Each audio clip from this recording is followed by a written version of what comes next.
अस्सलामुअलैकुम जी नाज़रीन, आप देख रहे हैं गरीब की आवाज़ न्यूज़ HD। ख़बर शामिल करते हैं तौंसा शरीफ से।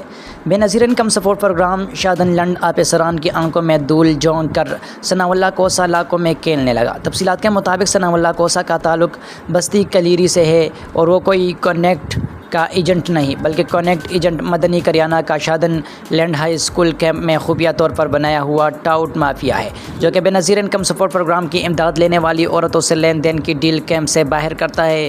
पीकस कार्ड का मुआवजा 1000 रुपये से 1500 रुपये तक लेकर कनेक्ट एजेंट मदनी करियाना को इन्फॉर्म कर देता है कि आप प्ला कार्ड नंबर की रकम के मैं पूरी अदा कर दूँ, मैंने रकम वसूल कर ली है, और जो औरत रकम ना दे उसका फिंगर उलट पुलट कर लगाकर खाली हाथों इसे घर भेज दिया जाता है। शाम को नाजायज़ तरीके से वसूल शुदा रकम को आपस में बांटा जाता है और मदनी करियाना इलाके के मुख्तलिफ मकामात पर घर घर जाकर भी रकम निकालने में मुलव्वस है और घरों में रकम निकलवाने की फ़ीस 2000 रुपये मुकर्रर कर रखी है।